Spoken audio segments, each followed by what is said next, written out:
So here first of all let me introduce myself. My name is Sanjay Kumar Monu and I am going to present you the subject set theory and algebra. Actually this subject is very interesting and it's pretty quite simple. So without wasting a single time I switch over to the subject and first of all I like to present you all the fundamental terminologies that are used throughout this subject. Then we are switch on to the concepts of this subject. First of all, what is a set? A set is defined as a well defined unordered collection of distinct elements. So from the definition it is clear that a set is a collection of elements and those collection of elements must be unordered and distinct. Unordered means the order of elements can be anything. It doesn't means that the elements are ordered in a queue or like something. And distinct means no any element present in the set is repeated twice. For example, suppose we have a set A is equal to 1 comma 1 comma 2 comma 3 now, and another set A is equal to 1 comma 2 comma 3 and another set A is equal to 2 comma 1 comma 3. These are the elements of this set. Now the difference between these three sets is nothing. All these three sets are same. Actually the first set A is equal to 1 comma 1 comma 2 comma 3, this is not a set because the element present in this set is not distinct because 1 is repeated twice here.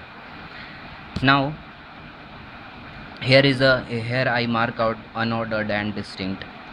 Now suppose we have a set A is equal to 1 comma 2 comma 4, these are the element of this set A, and this is a set A, and this set A consisting of 4 elements, and since the number of element present in this set A is countable, therefore it is a finite set.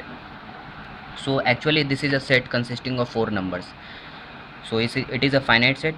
Now this is a set B is equal to 1 comma 2 comma 3 comma 4 up to infinity.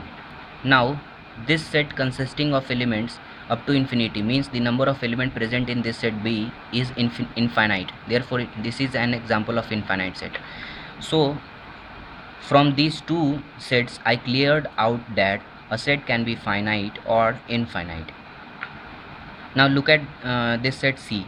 C is equal to 2 comma 4 comma 6 comma 8. This is a set consisting of even numbers, and since the number of all the even numbers possibles are infinite, therefore this is also an example of infinite set.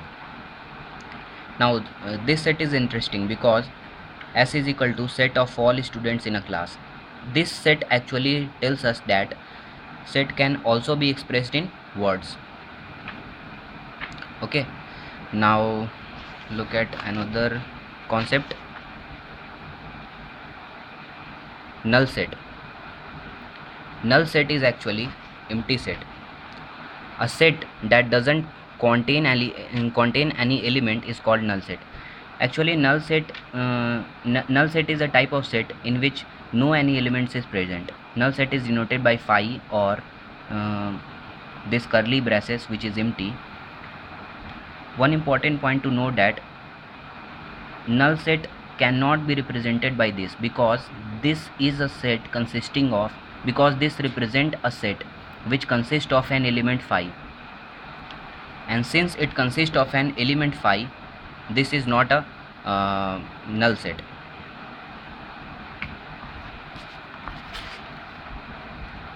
Now look at this subset definition. If every element of A is also an element of B, then A is subset of B. Means that suppose we have a set A which consists of two elements 1 comma 2 and set B which consists of three elements 1 comma 2 comma 3. Now in set A we can easily see that the number of element present in set A is also present in set B, therefore A is the subset of B, and therefore it is denoted by A is the subset of B. Now trivial subset. For every set A Set A itself and the null set, that is phi, are called trivial subset of A. This thing can be understood by, suppose we have a set A is equal to consisting of two elements 1 comma 2. Now what are the subsets of A? The subsets of A are phi, that is a null set, means the set doesn't consist of any elements. The second one is an element consisting of one set, which is 1 and 2 only, and the third one is a set consisting of two elements, that is 1 and 2. Now the definition of trivial subset tells that for every set A itself and the null set, that is phi, are called trivial subsets of A, meaning that if we have a set A which consists of two elements, then phi and the set A itself are called a trivial subset of set A. Therefore, the trivial subset of set A consisting of two elements 1 comma 2 is phi and 1 comma 2. Now look at this proper subset. Any subset of A which is not a trivial subset of A is called proper subset of A. Means that suppose we have a set A is equal to, now in this set A is equal to, we have two elements 1 comma 2, and the subset of set A are phi, single element 1, single element 2, double element 1 comma 2. Now the proper subset of A are those subset which are not trivial subset. So here trivial subsets are this and this, and those subset which are not trivial subsets are 1 and 2. Therefore the proper subsets of A are 1 and 2. Proper, these are trivial. Okay, now one important point to know that if we have two set A and B, and if set A is the subset of set B and set B is the subset of set A, then both set A and set B are equal. Okay, means that suppose we have a set A consisting of element A is equal to 1 comma 2. Now the subsets of set A are, and set B is equal to 1 comma 2.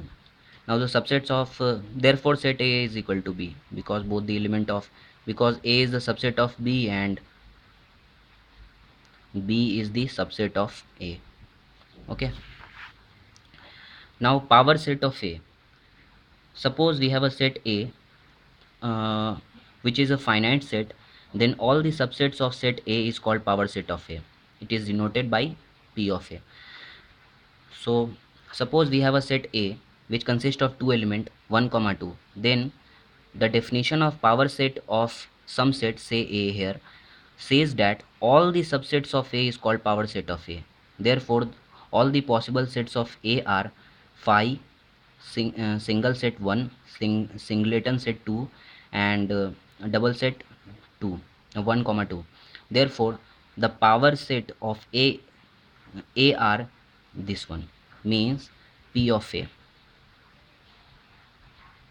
P of A are these ones. Okay, now cardinality of a set. The cardinality of a set is defined by the number of elements present in the set. For example, suppose we have a set A here which consists of two elements. Therefore what is the cardinality of the set A? The cardinality of set A is 2, because number of elements present in set A is 2. Here I explain the concept of power set, so you can note down these. Okay, now Here one important point to note that if a set say A contain n element, then power set of A contain 2 to the power n element. Means that suppose this point tells us that if a set A consists of 2 element, then the power set of A consists of 4 element. See here it is proved that it is proven. Now suppose we have this point can be explained by a different phenomena. Suppose we have a set A, so set A is present on subset or set. Suppose we have a set A which consists of two element no this which consists of three element A B C. Now every element can be present in the subset and cannot be present in the subset to form a set. For example, A can be present on subset, A is not present on the subset. B can be present on subset, B cannot be present on subset. Here also, so every pair branching occur. Therefore, if a set A consists of three element ABC, then the number of possible element then the power set of A must be consist of 2 to the power 3 element, which means that 8 element. Now see this. A can be present on the subset, A cannot be present on the subset. B can be present on the subset, B cannot be present on the subset. B can be present, B cannot be present. Similarly, C can be present. Now A present, B present, C present. Therefore, from this we got A, B, C. A present, B present, C not present. Therefore, from this we can got AB. From this we can say that if a set consisting of n element, then the power set of those set consist of 2 to the power n elements. Okay. Now in another video we see about uh, intersection, union, etc. So I hope this video is helpful for you. For more video, please subscribe me. Okay, thank you.